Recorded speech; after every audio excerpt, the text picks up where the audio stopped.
Tutoriel Google Workspace pour débutants. Bonjour à tous et bon retour. Dans la vidéo d'aujourd'hui, je vais vous montrer comment bien démarrer avec Google Workspace. Google Workspace vous permet de créer, de vous connecter et de collaborer grâce à la puissance de l'IA. L'infrastructure de Google est déjà intégrée à notre messagerie, à nos recherches et à bien d'autres usages. Utiliser Google Workspace est donc une étape naturelle pour permettre à votre équipe de mieux collaborer et d'utiliser plus efficacement l'ensemble des outils Google. Google Workspace inclut des outils que vous utilisez peut-être déjà, comme votre boîte mail.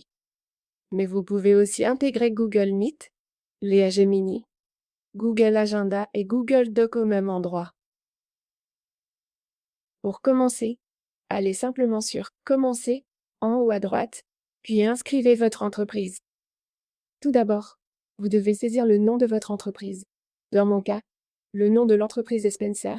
C'est ainsi que notre entreprise s'appelle. Ensuite, vous allez indiquer le nombre d'employés, puis vous ajoutez votre prénom, votre nom et votre adresse email actuelle. Une fois que c'est fait, cliquez simplement sur « Suivant », puis vous pourrez choisir la manière dont vous souhaitez configurer votre compte. Si vous voulez obtenir votre propre nom de domaine personnalisé, si vous voulez utiliser un domaine existant que vous possédez déjà, ou si vous voulez continuer avec votre adresse Gmail. C'est très personnalisable, car si vous ne voulez pas d'adresse email professionnelle, vous pouvez continuer avec une adresse en gmail.com. C'est généralement adapté aux personnes qui gèrent leur entreprise seules. Cependant, pour la plupart des gens, je recommande de prendre un nom de domaine personnalisé, soit via Google, soit en utilisant un domaine existant que vous avez peut-être déjà acheté. Si vous choisissez l'option d'obtenir un domaine, vous pouvez le rechercher ici et Google vous montrera les différentes disponibilités. Ensuite, c'est une question de préférence personnelle. Pour le moment, nous allons opter pour la version gratuite, puis nous allons cliquer sur « Continuer ». Une fois que nous cliquons sur « Continuer », nous pouvons démarrer notre essai gratuit de 14 jours de Google Workspace. Ici, nous allons simplement poursuivre avec l'abonnement, puis valider notre carte bancaire.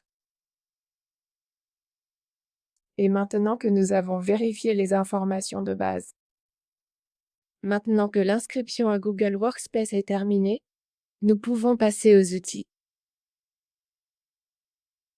Dans les outils, vous verrez d'abord que, dans Google Doc, nous avons la création de contrats et des demandes de signature électronique que nous pouvons désormais envoyer. Ensuite, vous verrez que nous pouvons maintenant envoyer des campagnes à email personnalisées avec des mises en page et du public postage. Vous avez aussi des réunions améliorées avec des appels de groupe plus longs, ainsi qu'un teraoctet de stockage cloud sécurisé et une page de prise de rendez-vous partageable améliorée dans Google Agenda. Toutes ces fonctionnalités sont disponibles gratuitement au moment de l'inscription à Google Workspace. Nous allons donc continuer. Ensuite, nous pouvons utiliser notre compte Google comme d'habitude. Nous allons donc ouvrir Google Workspace, cliquez ici, puis, une fois cette étape terminée, nous nous connecterons au compte concerné dans Google Workspace. Vous verrez ici que c'est mon compte, et si je vais en haut à droite et que je clique sur Gmail, cela ouvre ma boîte de réception. Dans ma boîte de réception, vous pouvez voir que j'ai différentes catégories et différents types d'emails que je reçois. À gauche, vous avez la boîte de réception principale, et si je referme ce volet, je peux afficher l'ensemble de mes emails. Ainsi, au lieu d'avoir à supprimer des emails au bout d'un certain temps, j'ai la capacité améliorée de stocker plus d'un teraoctet d'emails. Cela vous aidera à gérer vos emails plus efficacement en tant qu'entreprise, car vous allez forcément recevoir de plus en plus de messages au fil du temps. Ensuite, vous avez aussi d'autres fonctionnalités améliorées dans Google Agenda. Si j'ouvre mon agenda depuis ici, c'est l'affichage de base, mais je vais dans les applications Google, puis nous allons ouvrir Google Agenda comme ceci. Une fois Google Agenda ouvert, vous verrez que voici l'agenda de base. Nous pouvons cliquer sur « Créer » en haut à gauche, et nous avons maintenant la possibilité de configurer un planning de rendez-vous. Cliquez simplement sur Planning de rendez-vous et vous pourrez configurer la prise de rendez-vous. Disons que ce sera un simple rendez-vous pour une réunion avec Lily. Si des personnes veulent simplement me rencontrer, imaginons que nous proposons des services de conseil, par exemple du conseil en marketing. Ensuite, nous allons définir la durée du rendez-vous à 1 heure ou à 45 minutes, puis définir les créneaux pendant lesquels nous travaillons. Par exemple, de 9 heures à 16 heures ou de 9 heures à 13 heures. Puis je clique sur l'icône « Plus » et j'ajoute un second créneau, par exemple de 15 heures à 17 heures. Si je veux dupliquer ces horaires sur tous les jours, je peux simplement les copier pour chaque jour et ils seront ajoutés partout. Et si, par exemple, je ne travaille pas le mercredi, je peux le marquer comme indisponible, autrement dit bloquer le mercredi. Il suffit alors de supprimer les horaires du mercredi et de le marquer indisponible toute la journée.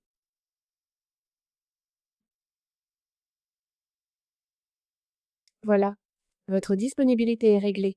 Ensuite, vos fenêtres de réservation sont prêtes. Les fenêtres de planification correspondent à la période pendant laquelle des rendez-vous peuvent être réservés. Imaginons donc que je ne veuille autoriser les réservations qu'avec 30 jours d'avance. Je vais donc passer ce réglage de 60 à 30 jours. Et le délai minimum avant le début d'un rendez-vous, disons, est d'1 heure. Ensuite, je peux cliquer sur Suivant, et une fois que c'est fait, nous pouvons ajouter des descriptions qui expliquent notre service. Ensuite, comme nous utilisons Google Workspace, nous avons des fonctionnalités plus avancées, comme une photo et un nom pour la page de réservation, l'emplacement et la visioconférence, ainsi qu'un formulaire de réservation que nous pouvons ajouter. Vous pouvez donc accéder à votre formulaire de réservation. Nous avons le prénom, le nom et l'adresse email, si vous le souhaitez. Vous pouvez cliquer sur Ajouter un élément et ajouter un autre champ pour collecter une information supplémentaire. Une fois que c'est fait, vous pouvez passer au paiement et aux annulations. Si vous souhaitez configurer les paiements, vous pouvez cliquer sur Aller dans les paramètres pour vous connecter à Stripe et vous pourrez connecter Stripe à Google. Et vous pouvez aussi rédiger votre politique d'annulation, puis cliquer sur Enregistrer. Et maintenant, je peux cliquer sur Ouvrir la page de réservation. Et une fois la page de réservation ouverte, je peux voir tous les créneaux disponibles. Je peux cliquer sur le créneau que je veux et je peux réserver un créneau avec Lily. Et voilà à quel point la prise de rendez-vous et la planification des rendez-vous ont été rendues simples via Google. Maintenant, dans notre Google Workspace, comme vous pouvez le voir, il y a beaucoup d'autres fonctionnalités, en plus de Gmail et de Google Agenda. Vous disposez d'un stockage Google amélioré. Si j'ouvre Drive pour notre compte, il est ici, comme vous pouvez le voir. C'est notre Google Drive classique. Et vous verrez, à gauche, qu'au lieu d'avoir un espace de stockage limité, nous avons un téraoctet de stockage que nous pouvons désormais utiliser avec Google. Et c'est une autre fonctionnalité clé vraiment intéressante, qui peut vous aider à stocker vos propres documents. Vous n'avez pas besoin de stocker des documents à un endroit, de créer un nouveau compte, puis de stocker 15 mots ici et 15 mots là à la place. Vous disposez d'un téraoctet de stockage au même endroit, ce qui vous permet de tout regrouper au même endroit, au lieu de devoir répartir vos données sur plusieurs ressources différentes. Maintenant, dans notre boîte de réception, nous avons même des paramètres d'envoi améliorés. Voici donc notre boîte de réception en bas. Nous avons l'option de définir un horaire de rendez-vous, de proposer des créneaux où vous êtes disponible. Vous pouvez aussi simplement envoyer votre planning à la personne à qui vous écrivez un email. Cela va donc vous aider à vous assurer que vous pouvez fixer le meilleur moment ou le moment idéal pour rencontrer votre interlocuteur. Vous avez aussi le correcteur orthographique, les libellés, puis les modèles. Vous pouvez également créer vos propres modèles et les utiliser pour envoyer des emails plusieurs fois et ainsi construire des campagnes cohérentes. Vous pouvez même cliquer sur cette icône en forme de flèche et programmer un envoi. Vous pouvez définir une heure d'envoi précise pour votre email. Et avec cela, vous avez aussi d'autres fonctionnalités, notamment Google Docs. Dans Google Docs, vous disposez de la création de contrats et des signatures électroniques, ce qui peut vous aider à créer des documents juridiquement contraignants. Rendez-vous simplement sur Google et recherchez Doc. Nous allons ouvrir Google Doc ici et cliquer sur Se connecter. Une fois que c'est fait, Nous allons choisir notre compte Google comme ceci. Et maintenant, je peux créer mon document texte ou un document simple. Et maintenant, vous pouvez voir en haut qu'il est indiqué que je peux désormais recueillir des signatures électroniques. Je peux donc cliquer sur Outils ici. Et une fois dans Outils, vous pouvez voir que nous avons signature électronique. Vous verrez en haut à droite que nous pouvons ajouter des champs pour les signataires, définir combien de signataires nous voulons ajouter, et ajouter des champs à remplir. Je veux donc leur signature, leurs initiales, leur nom, un champ de texte, une date de signature. Si je ne veux pas de champ de texte, je peux le supprimer. Et nous pouvons cliquer sur Gérer les signataires, puis ajouter le nom du signataire donc, le premier signataire, disons que ce sera Lily, et tout cela est réparti ou marqué pour Lily. Si je veux ajouter un autre signataire au document, je peux ajouter cette personne comme deuxième signataire. Vous pouvez aussi modifier les champs de signature électronique en conséquence, et vous n'aurez pas à payer un supplément important pour inclure la signature électronique dans vos documents. Le meilleur, c'est que ces types de documents peuvent constituer une excellente alternative à un abonnement à DocuSign ou à tout autre outil de signature. Habituellement, les formules de base de beaucoup de ces outils de signature électronique n'incluent qu'un nombre limité de signatures, et Google vous propose ces fonctionnalités entièrement gratuitement dans Google Docs. Passons maintenant à notre prochaine fonctionnalité, Google Meet.